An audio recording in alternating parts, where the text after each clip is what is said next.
Let's discuss this and much more with a main player in shaping our potential future, independent presidential candidate Robert F. Kennedy Jr. It's good to see you, sir. Thanks for having me back, Chris.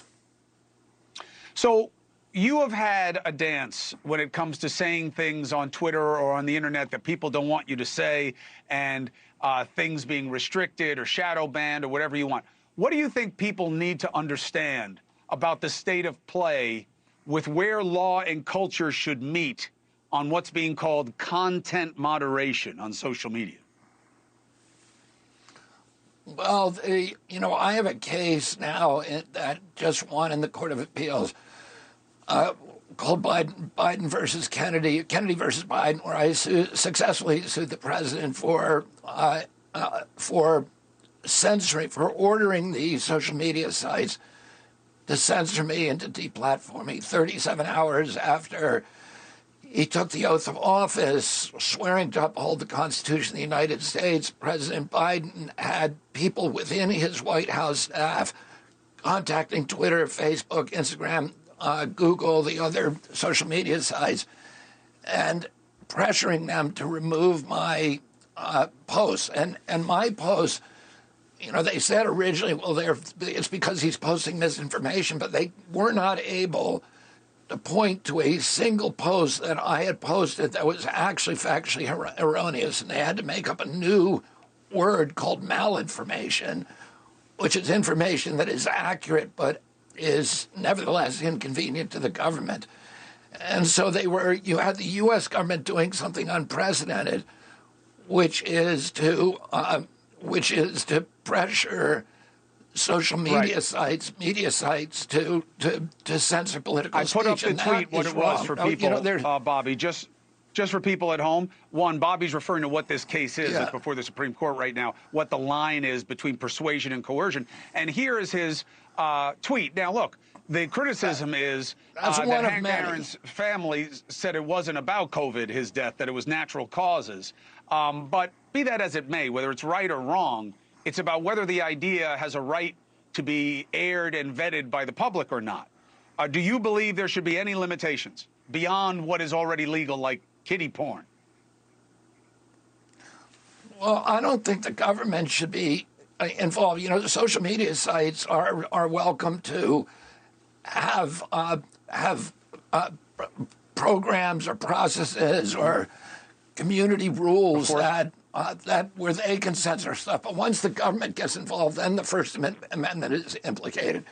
And what the government was doing with the social media sites is it was threatening to revoke their Section 230 protection. As you pointed out, Section 230, if I come on your show, Chris, and I say something defamatory about somebody, that person can sue not just me, but your television show.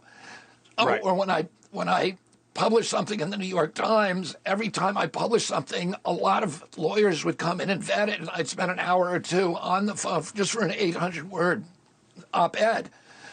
So the social media sites, when it was evolving, when the legislation was being passed, if we can't do that, we cannot have lawyers vet every single post that goes up on our site. And Congress agreed, and they said, you're not that guy, you're a carrier. So we're going to give you immunity where you can still sue the person who defamed you, but you cannot sue the company. Well, what the Biden administration was doing was it was saying to Mark Zuckerberg and others, we are going to revoke that protection. And Mark Zuckerberg said, yeah, that would be existential for us. It would destroy our company. So, of course, the social media sites are going to do what they say now. Social media sites ought to be able to police their sites, to take off kiddie porn, to take off advocates of violence or racism or whatever. But once the government gets involved and tells them what to do, then, we have a First Amendment problem, and that should never happen.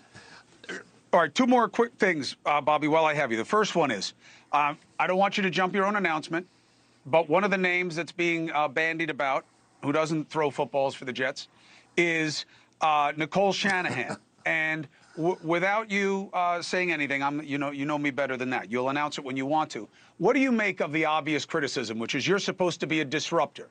and to say that the way the parties are doing things, specifically the Democratic Party in your case, is that it's all about money and pressure, and you're against that. The criticism is that if this person is being considered, let alone the choice, she's known to have a lot of money, and is the suggestion that you are willing to pay for an election.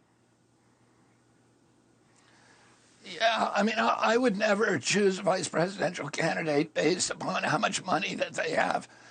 I talked to Aaron, as you pointed out. I've talked to many, many others. We liked Aaron for some of the reasons. I talked to Nicole for some of the same reasons. They're young. Our campaign is, one of the principal priorities of our campaign is bringing young people into politics and addressing the deprivation that is now and the hopelessness that is affecting this generation. Nicole, like Aaron Rodgers, has been interested in regenerative agriculture, in press freedom, in ending the chronic disease epidemic, in addressing the terrible national debt, $34 trillion again, that's hitting these young people.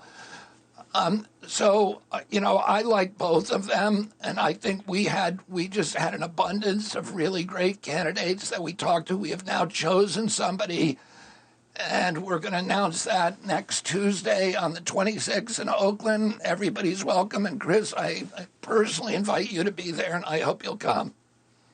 Appreciate it. Quick follow: Would Shanahan be in the running if she was broke? Yes, absolutely. She has. All right. When people, yeah, absolutely. All right. Now, I want to ask you about this photo. It's St. Patrick's Day. By the way, he wasn't Irish. But here is a lot of your family, okay, gathered around Joe Biden. And it is St. Patty's Day. They all put out messages that are all about the same thing, which is, go Joe, we support you. What does it mean when the people who know you best say Joe Biden is better than their own brother, uncle, cousin? Well, first of all, I'd point out, as you know, Chris, although that looks like a big crowd of people, it is a very small percentage of my family. Last July 4th, I think there was 105 people at the Cape, and many other family members are working for my campaign. Many other family members support it. The family members who are, as you know from your family, we don't always agree on things. And I'm very, very, there are many people in my family who work for the Biden administration. President Biden is an old friend of my family. I understand that many of them disagree with me on the war in Ukraine. They disagree with me on COVID, on some of the public health issues. They disagree with me on the free speech issue. So, and we can disagree with each other in a friendly way and still love each other.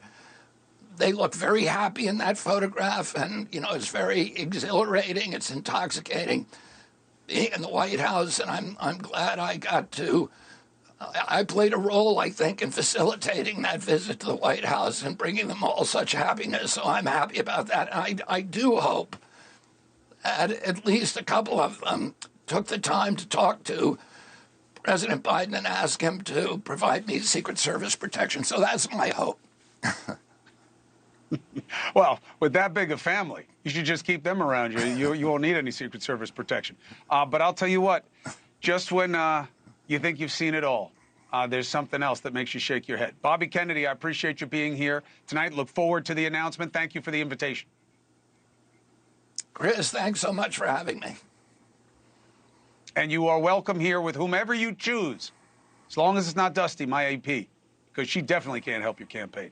But, Bobby, you're welcome for the duration of your candidacy. Thank you very much for being here tonight, and good luck. Hey, thank you for watching. Please go to newsnationnow.com, newsnationnow.com, and you can find NewsNation on your television provider. And don't forget to click the red subscribe button down below. Then you will get more of NewsNation's fact-driven coverage.